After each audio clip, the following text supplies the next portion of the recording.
right, this is probably going to be one of the best videos we ever made. Why? Because here's 12 pounds of excellent quality ribeye.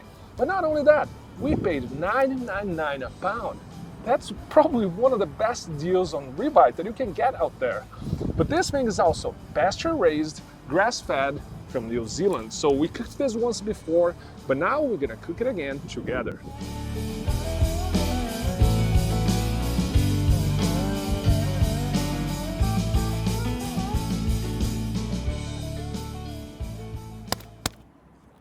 Wow, this is beautiful quality. Look at this, amazing. I already can tell this is gonna taste amazing, so very excited about this.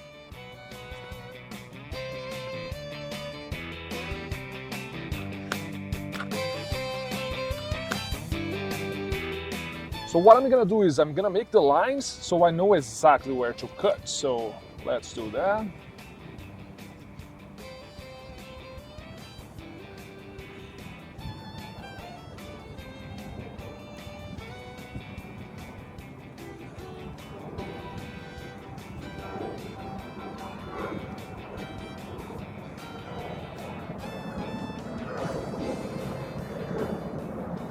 One, two, three, 4, 5, 6, 7, 8, 9, 10, 11 steaks.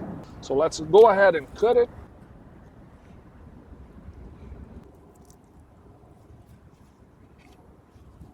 So this is our first steak. Beautiful texture. I love to see when you see the fiber opening and those space in between the fibers. This makes the steak really, really good. So this is looking amazing. I already can tell that this is probably gonna taste awesome.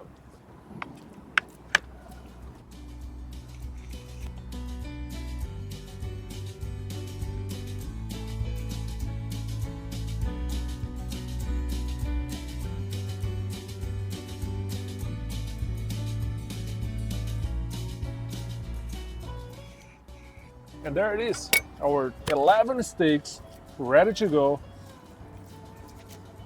I'm mouth watering right now. Once we get a steak from more to this side, the larger the cap will be.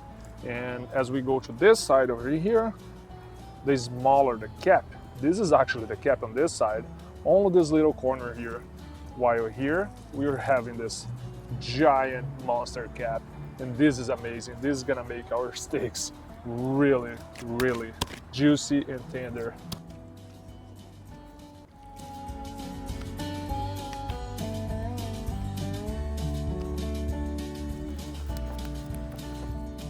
One, two, three, 4, 5, 6, 7, 8, 9, 10, 11 steaks.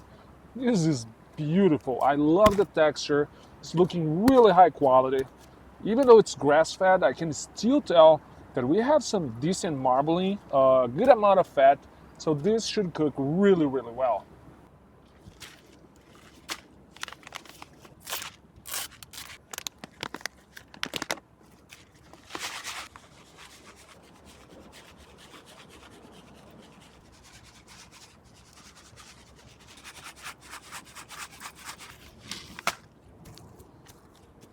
We're gonna pack this into the meat and let it sit for the indicated time.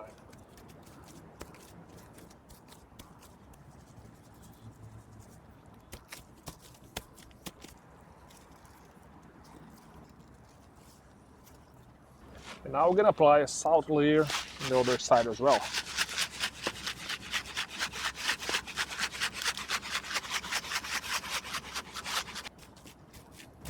It's always important to make sure that you're packing it into the meat so your salt sticks to the meat and do its job of keeping the juice and starting the process of super fast dry brining.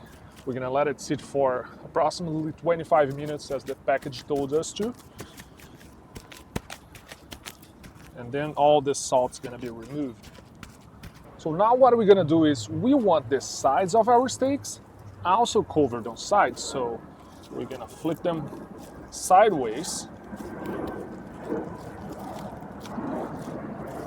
to make sure that we can salt our steaks properly, cover them on all sides.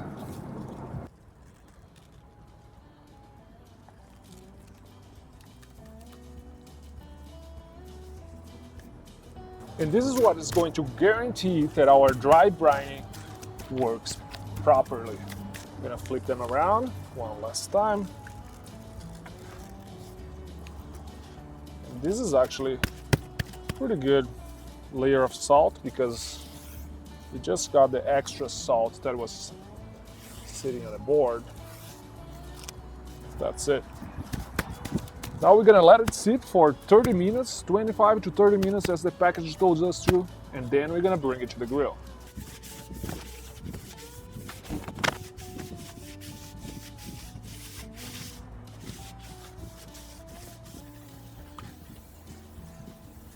Our timer is up, so it's time to bring our steaks to the grill.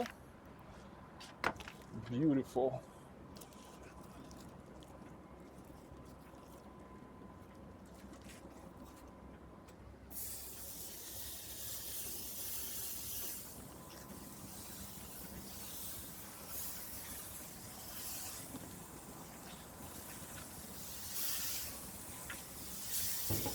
We're gonna cook it for 2 minutes on each side, then we're gonna completely remove the barbecue salt and bring it back for just a final sear for that perfect color and crispiness.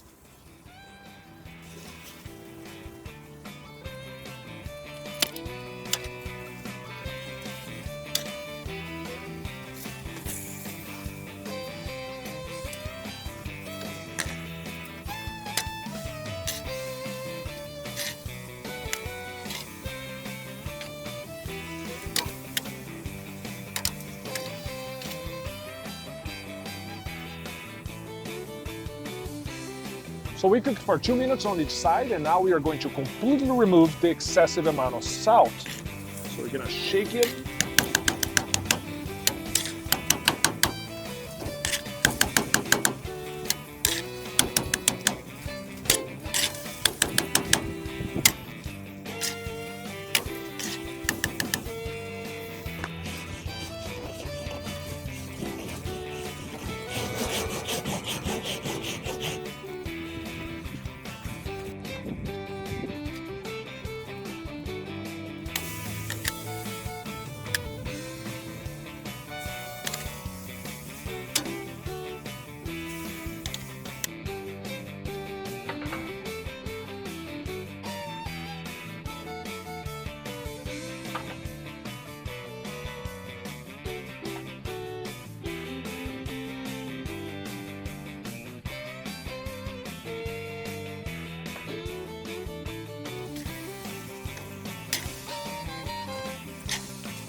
Oh yeah.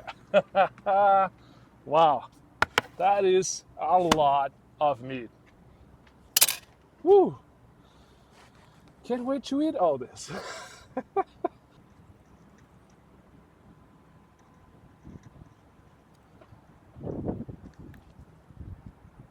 And this is what I love about this technique.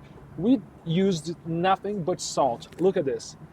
My board, my cutting board has grooves, but it can't even handle. It's so juicy. This is nothing. No butter, nothing. Only juice. It's amazing. It's so juicy. This thing is just awesome.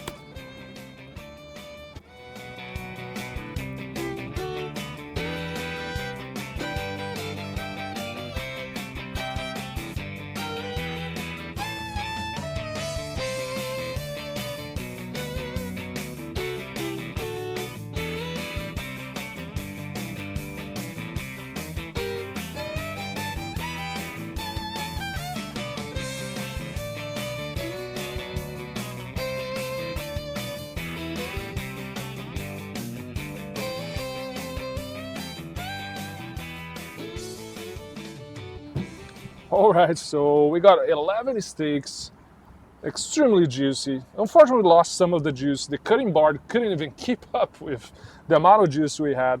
So we're gonna try it. This is looking really good. We already saw that's juicy, but now it's definitely tender.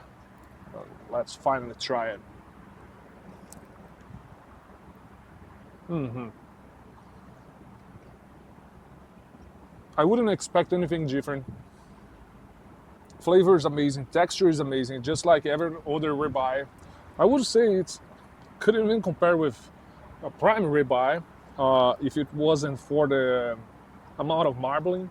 But of course, we're talking about pasture raised, so we're gonna have a little bit less marbling, of course. But this is amazing, especially for $9.99.